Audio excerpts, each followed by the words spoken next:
We can call this a 10-year bull market, or we can look at the fact that we have touched into bear territory, depending on the index that you're looking at, a few times in that period. So I'm not convinced that we haven't already ended the bull market a couple times.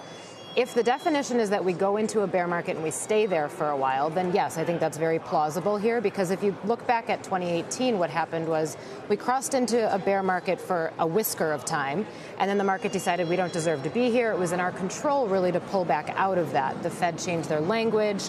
We had other things that were happening in the trade war that kind of pulled back. These forces are outside our control.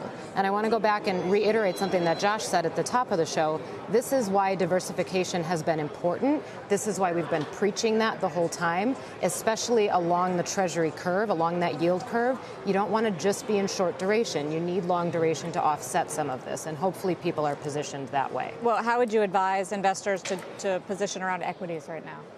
I would say, number one, especially on dramatic down days like this is not a time when you knee-jerk react and do really anything about it in the equity market. If history is any guide, and history being the last 7 or 8 trading days, right after a down day, we have a little bit of a pop. So who knows what happens tomorrow? If you're overly exposed to passive equities, if you're overly exposed to just market risk, I think on some of those up days, trim that back a little bit. You don't want to be overly exposed to the emotion of this. But index ETFs? Index ETFs, particularly if you're in index ETFs in the emerging market space. Hey, Josh, if we do close here in bear market territory, viewers are going to get hammered with headlines that say the average bear market lasts 13 months, the average bear market's down 30. What do they do with that? Well, so this is what's interesting, and Michael Santoli made this point earlier. Let's assume it is a recession. Pretty hard to see how we escape that at this point, given everything that's closing.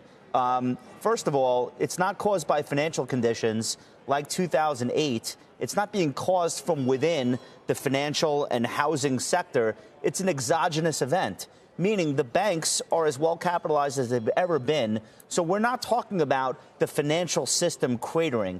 Are there credits that we should be worried about in areas like energy and industrials? Absolutely. Absolutely. Not everybody survives recessions. We all know that. But if it is to be a recession, and if that's the viewpoint that we're all going to coalesce around, well, a lot of the stock market damage has already been done. We're not starting from a standing stop in terms of the stock market's reaction to a potential recession. Now, we can debate we're only 10% of the way there. Or we're already half the way there that we need to be. Important thing to remember about recessions, they cannot be called in real time officially. They're called after by the NBER. And by the time it's official, stocks are already usually recovering and coming off the lows. So I want to be very clear here. This doesn't at all remind me of 2008. Not every recession is a global destructive moment. We've had regular recessions along the way. This looks a lot more to me like the post 9/11 environment, where we didn't know what the next tape bomb would be. Is there an anthrax in a letter? Is there a suitcase sitting at a train station?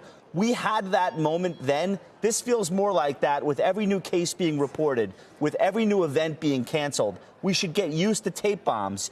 And when we see days like yesterday, and we'll see more, classic bear market rally, up 1,000 points on very little news. Yeah. Those are the moments where we say, okay, if yesterday felt really bad and today feels really great, let me use this opportunity to make sure I'm taking the appropriate amount of risk.